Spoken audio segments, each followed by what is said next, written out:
Assalamualaikum warahmatullahi wabarakatuh.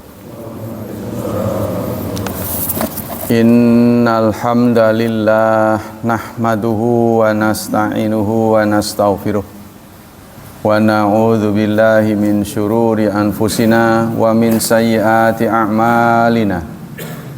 May yahdihillahu fala mudhillalah wa may yudlil fala hadiyalah. Asyhadu an la ilaha illallah wa asyhadu anna Muhammadan abduhu wa rasuluh la nabiyya ba'dah.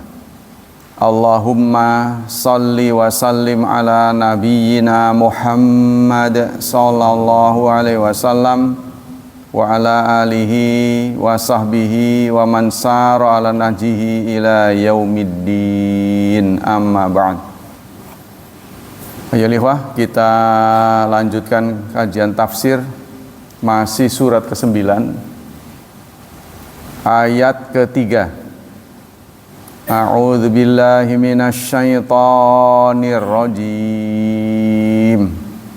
Wa adzanum minallahi wa rasulihi ilan nasi yaumal hajjil akbari annallaha bari'um minal musyrikin wa rasuluh fa in tubtum fahuwa khairul lakum wa in tawallaitum fa'lamu annakum ghairu mu'jizillah wa basyiril ladzina kafaru bi'adzabin alim.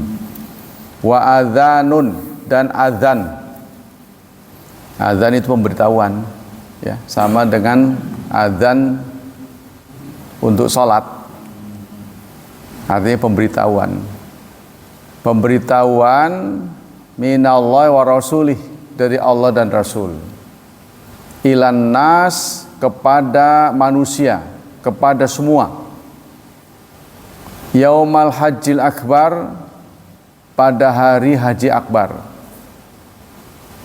Apa isi pemberitahuannya? Annallaha bari'um minal musyrikin wa rasuluh, bahwa Allah bari'un, berlepas diri dari orang musyrik. Ya, kalau ini ditafsirkan secara perkata, kita akan sesat. Ya, contohnya, sesungguhnya Allah berlepas diri dari musyrik dan utusannya. Nah, ini salah. Ya, jadi yang benar adalah Allah dan Rasulnya berlepas diri dari orang musyrik. Sebab kalau kita letakkan Rasul di belakang musyrikin, berarti Allah berlepas diri dari dua pihak, musyrik dan utusannya, kan tidak benar. Karena itulah lafadz rasuluhu tidak ditulis rasulihi. Ya, jadi kalau rasuluhu ini bagian dari musyrikin, pasti dia rasulihi. Nggak beda dengan ini ayat wudu. Faghsilu wujuhakum wa aydiyakum ilal marafiq wamsahu biru'usikum, tapi wa arjulakum, bukan wa arjulikum. Usaplah kepalamu, ya, terus dan kakimu. Nah, sekarang seakan ada kesan usap kepala, kaki juga begitu kan, diusap, padahal kaki itu dibasuh. Karena itu dibacanya arjulakum, bukan arjulikum. Kalau dibaca arjulikum, berarti kaki itu diusap. Ya, wamsahu biru'usikum wa arjulakum, kan ru'usi. Ya, kalau itu merupakan bagian dari kepala, maka wa arjulikum, tapi dibacanya arjulakum. Berarti kembalinya kepada wujuha. Begitupun ini. Annallaha bari'un minal musyrikin, kalau dibaca rasulihi dengan sengaja, ya, banyak pakar mengatakan kita sesat, kita berdosa besar kalau kita sengaja membaca minal musyrikin wa rasulih. Sebab berarti Allah berlepas diri dari musyrik dan utusannya. Padahal maksudnya Allah dan Rasulnya. Ya, jadi A plus B dari C gitu. Bukan A berlepas diri dari B dan C, bukan. Fa in tubtum, maka jika kalian bertobat, fahuwa, maka tobat itu khairul lakum, lebih baik buat kalian.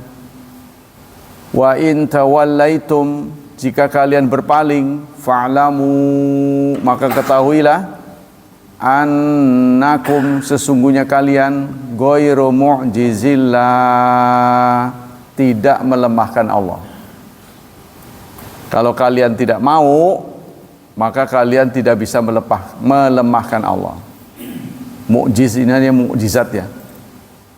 Sama dengan artinya mukjizat, melemahkan. Wa basyiril ladzina kafaru, dan sampaikan kabar gembira kepada orang kafir. Tapi kabar gembiranya enggak gembira. Karena isi kabarnya itu bi'adzabin alim, dengan azab yang pedih. Nah, ini namanya ngejek.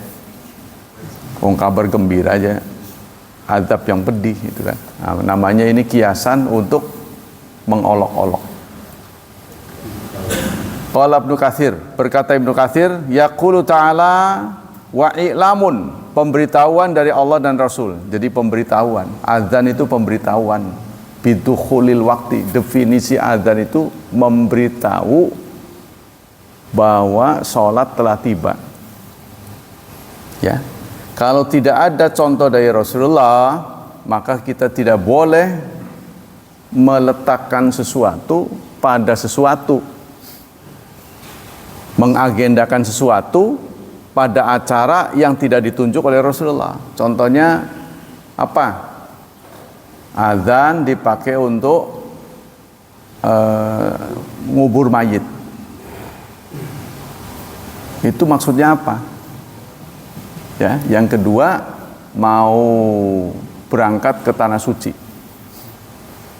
Kalau zaman dulu itu sebenarnya diawali dari azan di kubur. Tuh, kenapa kok ada orang mau berangkat haji diazanin juga? Itu berasal dari azan kubur sebenarnya. Tapi karena zaman dulu orang berhaji itu lewat kapal laut, sehingga tidak mustahil dalam perjalanan itu meninggal. Gimana kalau dalam perjalanan meninggal? Maka mereka akan ditenggelamkan pakai pemberat. Ya, jadi digandulin batu supaya tenggelam ke laut.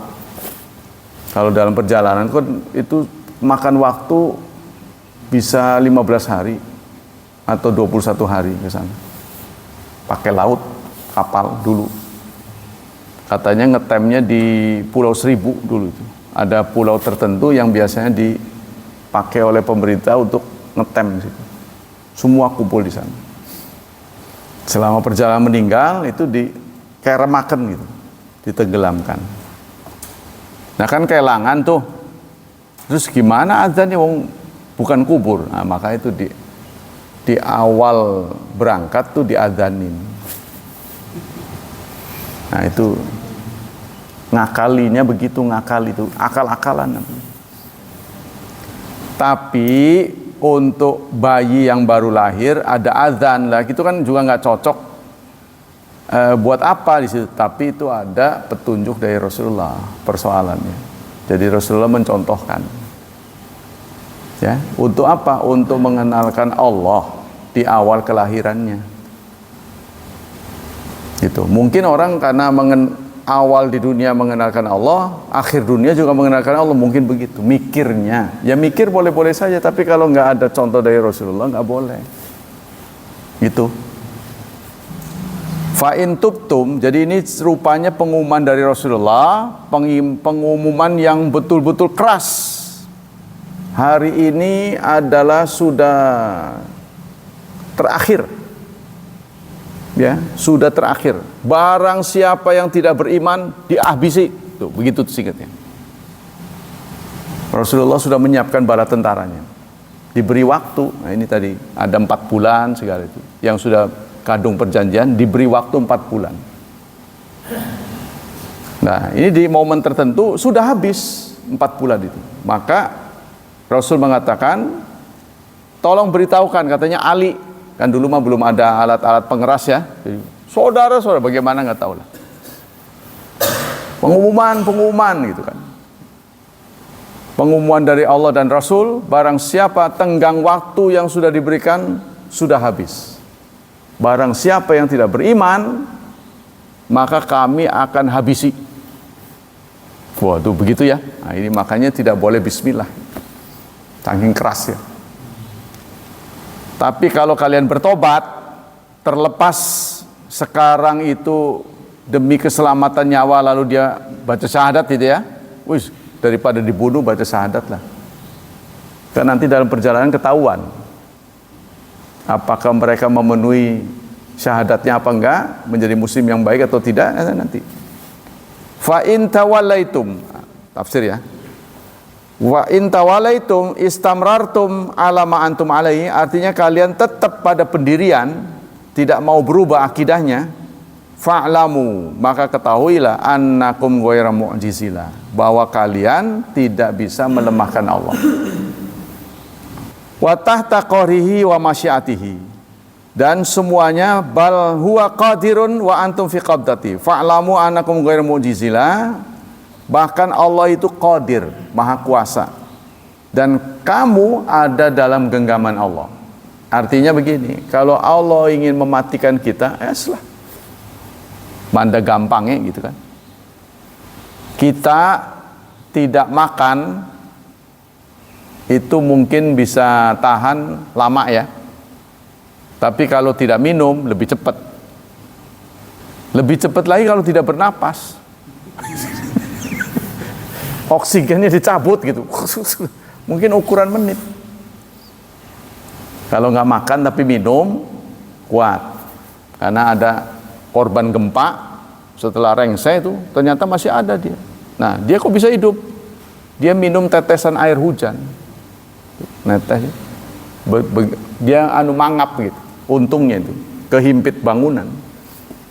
Masih hidup beberapa hari gitu. Setelah orang rengsek itu, masih ada. Nah, dia dapat tetesan air. Jadi pertama makanan padat, makanan cair, dan udara yang lebih cepat. Jadi kalau Allah ingin membunuh kita, Allah ingin memusnahkan kita, itu gampang bener. Nggak usah ada gempa, cukup oksigennya ditarik, dihentikan, udah kelepekan. Seperti ikan diambil dari air. Tuh, kalau Allah mau. Tapi Allah kan sudah menyatakan dirinya pengasih dan penyayang. Wa qala wa basyiril ladzina kafaru bi'adzabin alim. Beritahukan kepada orang kafir dengan azab yang pedih. Tidak bisa lolos, saudara. Cuma ini karena masuk kategori gaib. Kadang-kadang kita keder juga. Katanya orang kafir mah nggak sholat, nggak zakat, enak bener. Urip maningku ya. Masam mesem gitu. warawiri gitu, sugih lah gitu. Nah, kita kadang-kadang keder gitu kan. Jangan keder, itu masuk kategori gaib. Di akhir surat Al-Imran kan ada wala yaghurrannaka taqallubul ladzina kafaru. Jangan warawirinya orang kafir menipumu. Ya. Mata'un qalil. Itu kesenangan yang sebentar. Menurut ukuran Allah, menurut ukuran kita lama. Ketap-ketip sehat. Kita mau gering baik. Kalau membandingkan apalagi murid ya, murid madrasah, murid umum, waduh, penampakannya berbeda. Murid umum seger-seger tuh, bercanda. Ini mah kayak kayak pasien rumah sakit. Aduh, ngantuk. Aduh, gimana ya? Kayak nggak ada harapan hidup. Ya, di madrasah pegel nggak itu? Hah? Bayangin aja ngajar, bukunya udah ada, belum Pak? Belum ya? Aduh, jadi pegel nulisnya. Minggu pertama tuh toleransi. Nanti seminggu lagi saya datang, bukunya ada? Belum Pak. Aduh, nulis panik. Minggu ketiga tetap nggak ada, kan kesel jadinya. Waduh, ini jejorangan tuh si Ranekin. Belajarnya bercanda atau bagaimana? Kok saya dibikin pegel begini? Tanya ke gurunya, katanya stoknya habis. Ah, yang bener sih. Iya, sebenarnya nggak ada picisnya. Tapi suka basa-basi itu kan sebenarnya bohong itu. Stoknya habis. Coba kalau dia memberi peluang. Pas Hari punya channel, saya punya. Pasti begitu. Nggak ada cerita nggak bisa. Masa dunia begini padat sampai kehilangan stoknya? Gimana sih? Hah? Iya, makanya itu. Apa nggak bikin tensi darah naik? Ya kan? Maka harus sabar. Nah, belum jadi guru sih. Sabar. Tingkah lakunya macem-macem. Kata Rasul, ledek. Kalau menurutin emosi, marah terus. Kita lanjut. Kata Muhammad Rasyidin, hadil jumlah ma'tufatun ala ma qablaha. Jumlah ini, kata-kata ini, ya, anak kalimat ini tidak bisa dipisahkan dengan anak kalimat sebelumnya. Ya kan, ini satu kesatuan, ya. Yaitu ma qablaha musarihatun bitablik sarih al-jahri, yaitu menjelaskan dengan terang-terangan keputusan Rasulullah. Siapa yang masih kafir, kami akan habisi. Waduh, itu kan tegas, ya. Nggak ada bismillah lagi. Tuh, maka pengumumannya tanpa bismillah lagi, tanpa kasih sayang. Kalian diberi tenggang waktu masih pada pendirian. Maksudnya apa jeleknya dari orang Islam gitu? Kan kesel kita. Angel temen, terus baik, ya, dimusnahkan saja. Nah itu katanya, aimin uhudim wasairih khurafati syirkihim, dan berbagai perjanjian serta khurafat itu banyak, anggapan-anggapan.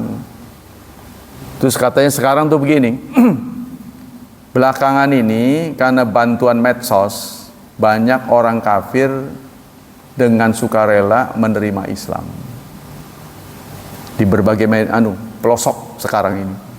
Karena selama ini mereka mendapat info yang salah tentang orang Islam. Jadi orang Islam diberitakan, ya, ini suka makan anak katanya. Jadi menakutkan. Jadi menakutkan, ini suka makan anak katanya. Tuh. Jadi kalau anak udah lahir berapa hari itu dimakan katanya. Itu berita yang sampai kepada orang kafir. Tapi sekarang kan mereka melihat sendiri kehidupan orang Islam di tetangga mereka baik-baik saja, nggak ada begitu. Berarti cerita orang tua ini salah ini. Nah, mereka mulai mengoreksi diri. Maka mereka dengan sukarela banyak yang menerima Islam. Bahkan nggak ada gurunya. Kadang-kadang nggak ada gurunya, dituntun oleh oleh medsos. Baca syahadat itu bagaimana? Kan ada tuh. Coba saya syahadatnya benar, asyhadu alla, sama nggak ada itu. Nah, itu nggak boleh sebenarnya. Ya? Iya. Cara mendeteksi itu benar apa enggak? Katanya begitu sekarang ini. Jadi banyak yang orang menerima Islam nggak ada penuntunnya. Nah kita kan sedih. Ya, ini yang membuat pemeluk agama-agama lain itu marah. Tuh, sehingga gerak orang Islam dipersempit. Dipersempit. Apa yang menyebabkan ini? Maka sumbangan-sumbangan disorot. Dulu kan banyak sumbangan-sumbangan tuh, ya, gara-gara disalahgunakan juga. Di mall ada kotak buat ini. Sekarang kan hampir nggak ada. Kan itu dicermati, takut dipakai apa-apa. Tuh begitu. Dikhawatirkan. Itulah tafsir hari ini. Kita lanjutkan dengan hadis. Ini hadisnya sudah di ujung kitab ya, sehingga dibawa penggantinya. Ini jilid 2. Ini di bawah jilid 3. Semuanya berakhir di jilid 11. Masih banyak stoknya. Jangan khawatir, ngaji terus. Bukan kehilangan stok ya. Jadi nggak seperti guru saya, nggak ada stoknya katanya. Aslah, nggak ada kamus ya. Jadi maksudnya begini, jadi orang Islam itu jangan alasan pribadi jadikan sebagai Allah error gitu. Yang ada tuh human error. Jadi error, kesalahan sampai kita tidak berhasil, itu kan hanya dua kemungkinan. Yang salah kita apa yang salah Allah. Tapi karena kita dididik nggak mau nyalain Allah, jadi akhirnya alasannya macam-macam. Ya gimana ya, kita sudah berusaha tapi takdir menentukan lain, itu sebenarnya menyalahkan Allah itu. Secara diam-diam kan. Yang salah dia, ya gimana ya, saya udah berusaha tapi nggak ada. Itu sebenarnya menyalahkan Allah menurut saya. Wong Anda belum optimal kok sudah mengatakan nyerah, itu kan? Tuh kata saudara kita Pak Habibie, kegagalan itu terletak pada nyerah.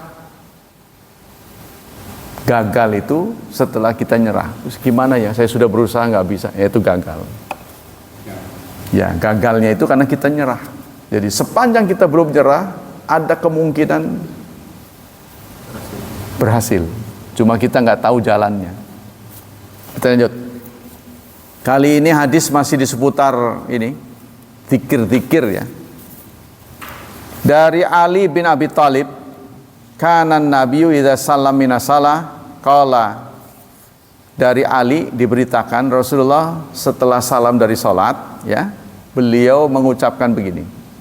Allahumma ighfirli ma qaddamtu wa ma akhartu. Ini hadis ini sering dikutip oleh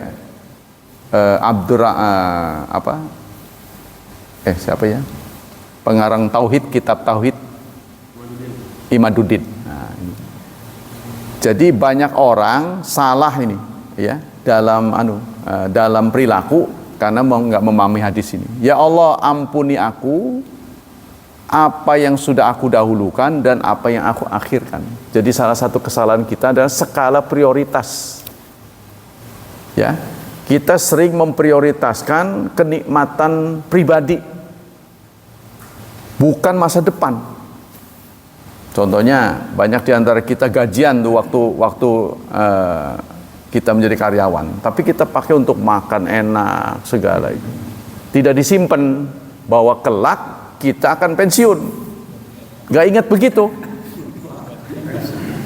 Begitu pensiun, bingung dia kan? Bingung. Makan dari mana? Nah itulah di situ. Jadi rumah nggak punya. Kadang-kadang begitu, kadang-kadang. Tapi saudara kan semua punya. Rumah nggak punya, makan bingung.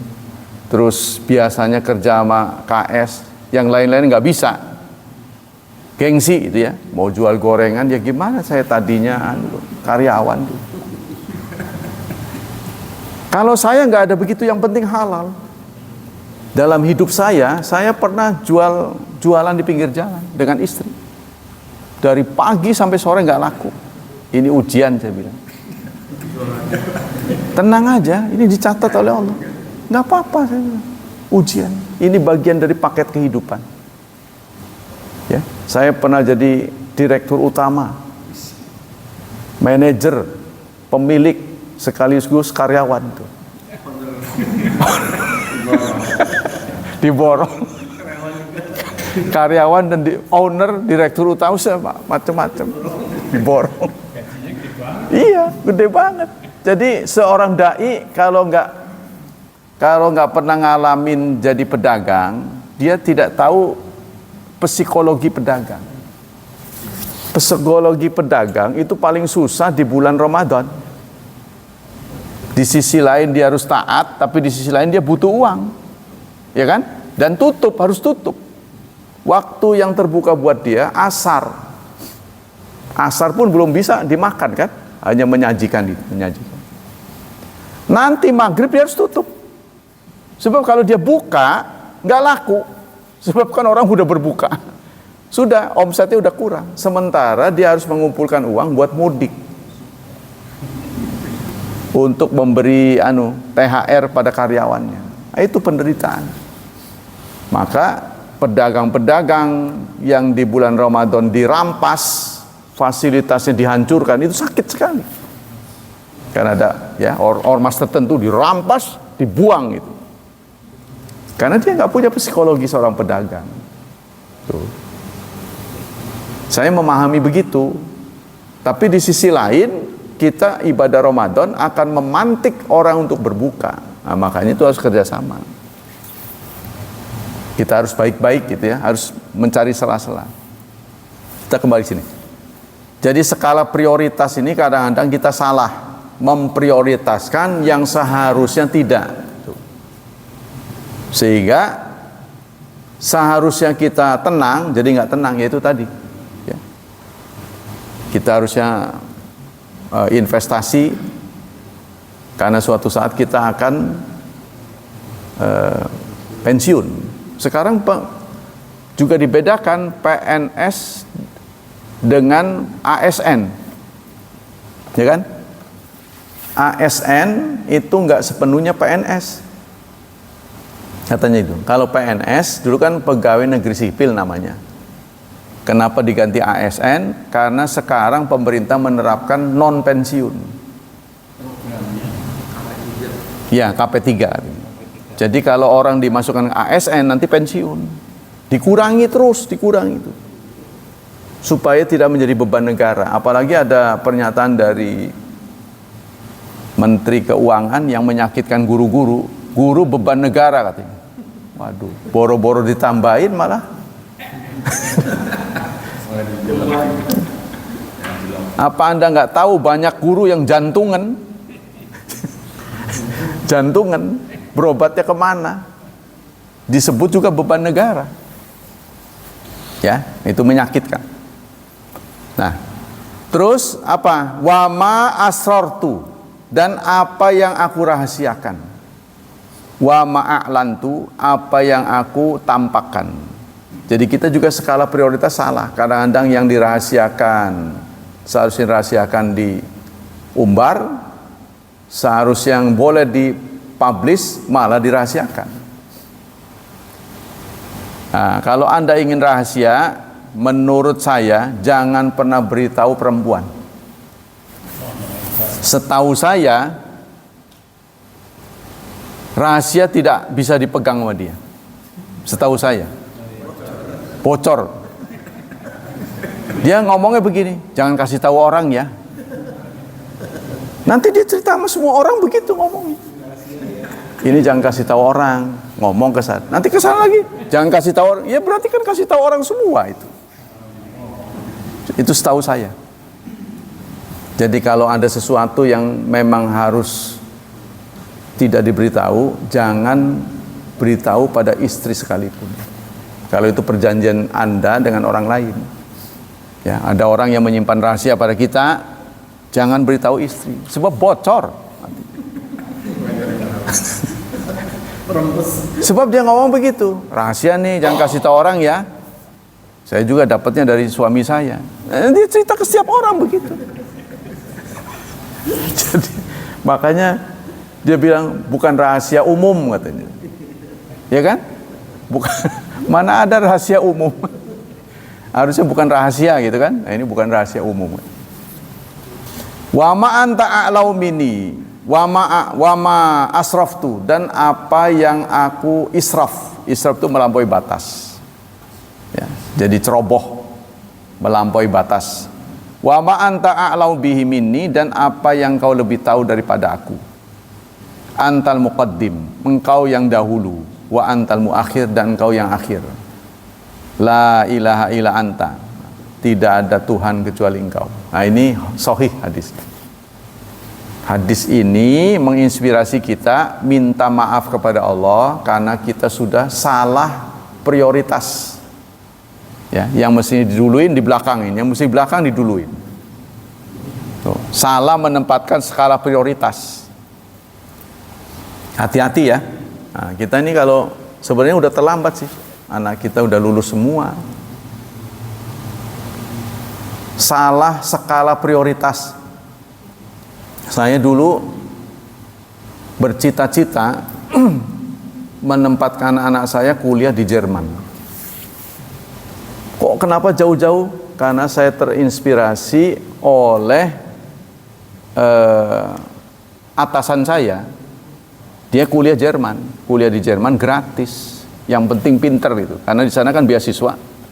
Jadi sekolah di Jerman itu tidak berbiaya. Tapi negara tidak urusan dengan makan minum.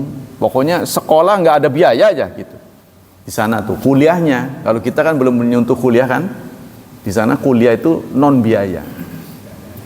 Maka saya terinspirasi untuk menyekolahkan anak. Terus biayanya dari mana? Di sana itu banyak orang yang sibuk sehingga kepengurusan orang tua diserahkan pada orang lain. Jadi orang semodel saya nih sudah afkir, apalagi ngerebetaken ya. Jadi dia akan panggil orang suruh ngurus kita.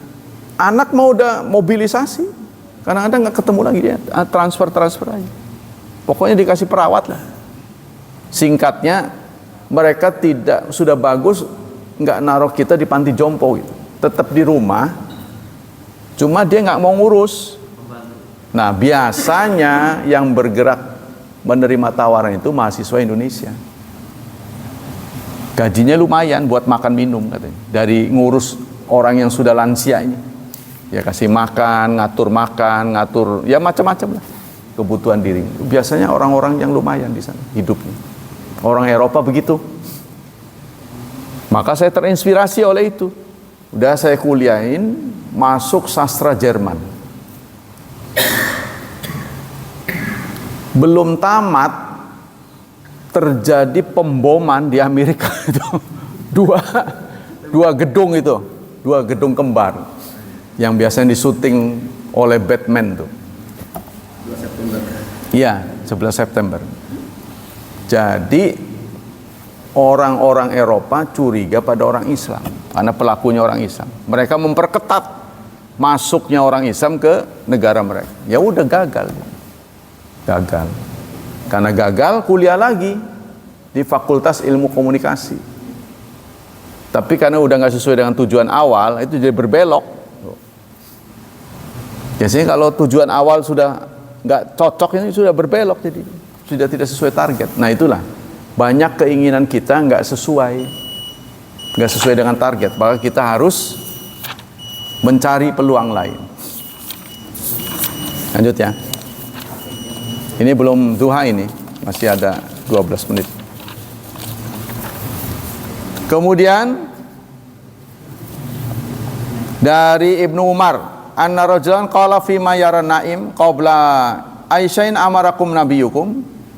Ini sudah di. Nah. Dari Abi Umamah qala Rasulullah man qara'a ayatal kursi fi duburi kulli salatin maktubatin lam yamna'hu min dukhil jannah illa ayyamuta. Dari Abi Umamah Rasulullah bersabda, barang siapa yang membaca ayat kursi pada setiap sholat, setelah sholat ya, sholat wajib, maka tidak menghalanginya masuk surga kecuali kematian. Jadi hadisnya gitu. Tidak, barang siapa yang membaca ayat kursi setelah sholat wajib, maka tidak menghalangi masuk surga kecuali kematian. Jadi dari hadis ini kita mendapat gambaran kematian itu juga pintu surga. Jadi kalau kita masih hidup nggak bisa masuk surga, ya, gitu kan? Harus mati dulu. Matinya nggak mau. Maka kita matinya nggak mau, berarti kan menolak masuk surga. Ya, maksudnya ini juga penggembira kita bahwa kematian itu bukan berarti tamat.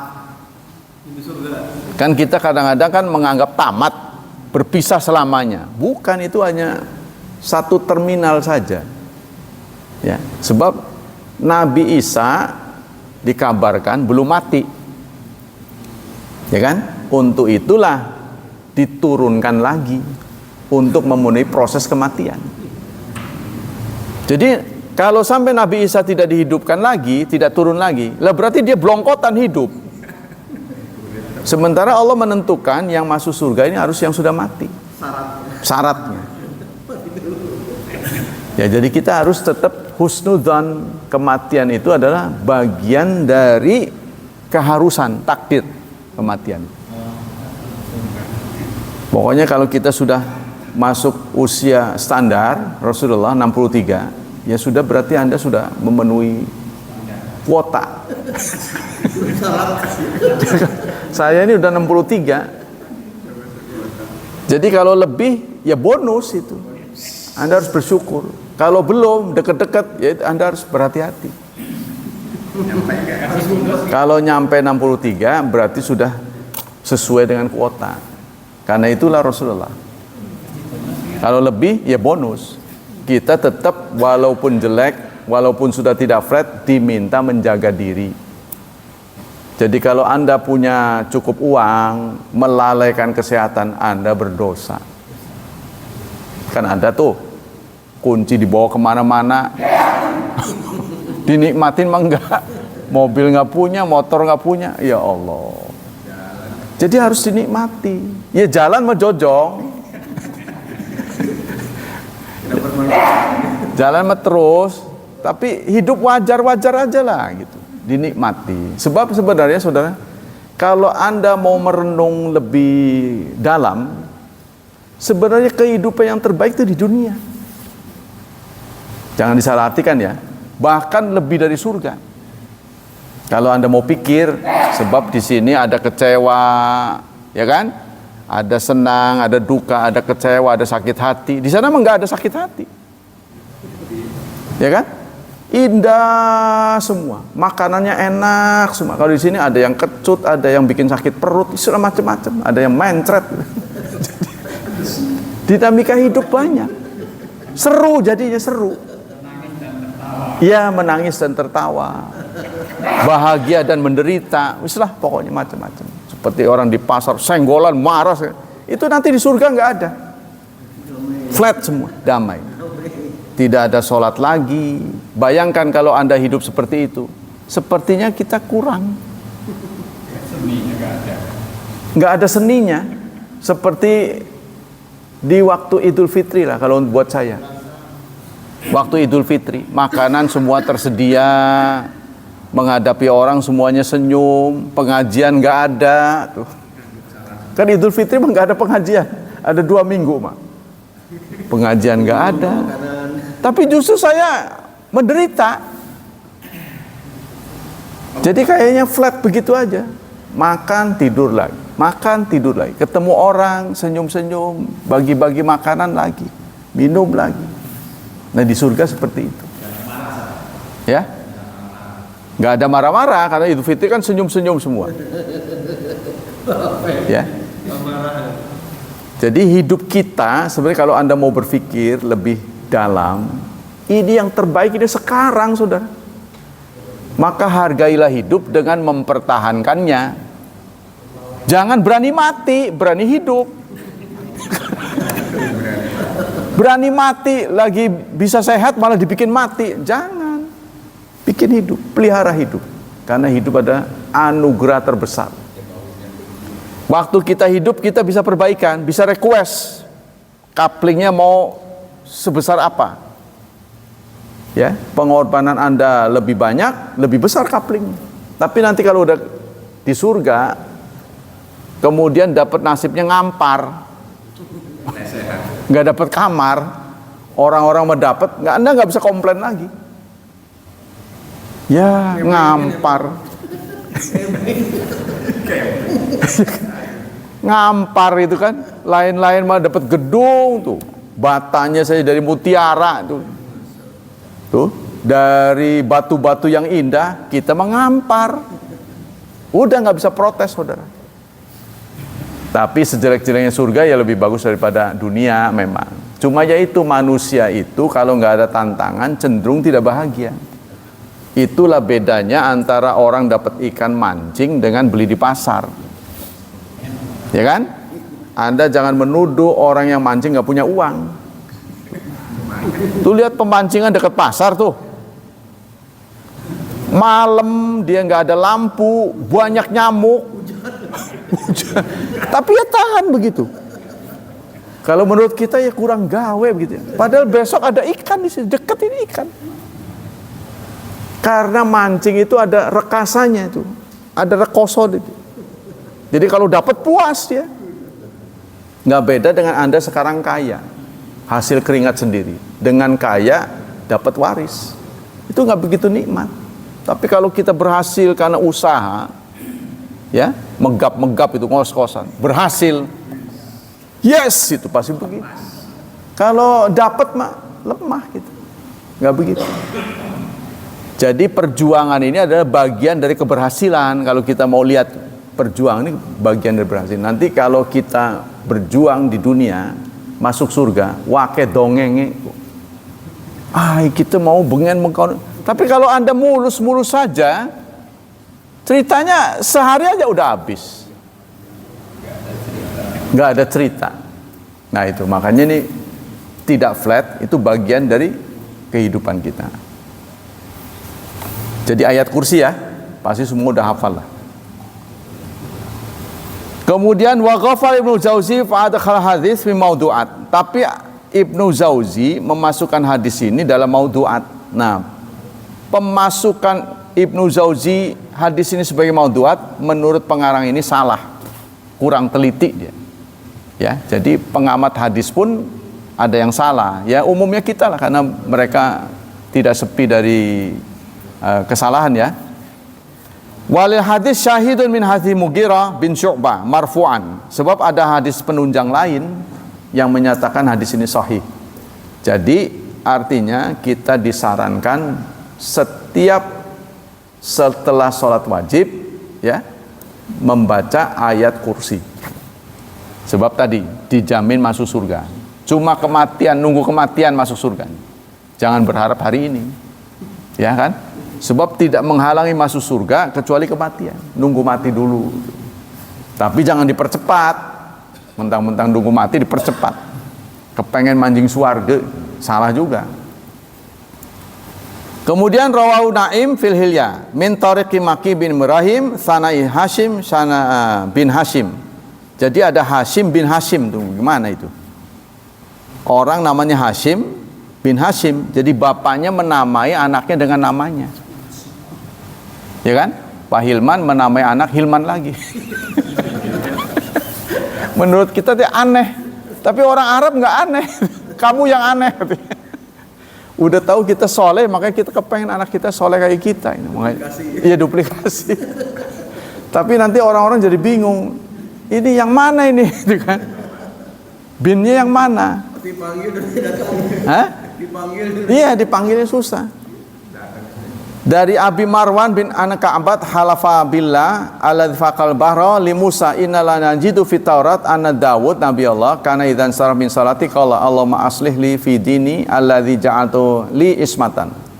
Dari Abi Marwan Ka'ab bersumpah ya demi Allah yang telah memecah lautan kepada Musa, kami menemukan dalam Taurat bahwa Nabi Allah Daud selesai sholat cara Nabi Daud, dia mengucapkan Allahumma aslih li fi dini, ya Allah perbaiki agamaku, alladzi ja'altahu li ismatan, yang kau jadikan dia sebagai pelindungku, wa aslih li dunyaya, dan perbaiki kehidupan duniaku, allati ja'altu fiya ma'asyi, yang kau jadikan dunia itu sebagai tempat kehidupanku.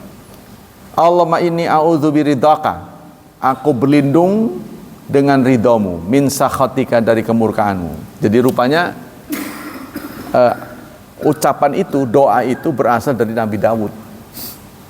Ya, Allahumma inni a'udzu biridhaka min sakhatika itu rupanya dari Nabi Daud yang disahkan oleh Nabi kita. Jadi ketika diperdengarkan kepada Rasulullah, Rasulullah membenarkan. Oh iya boleh gitu.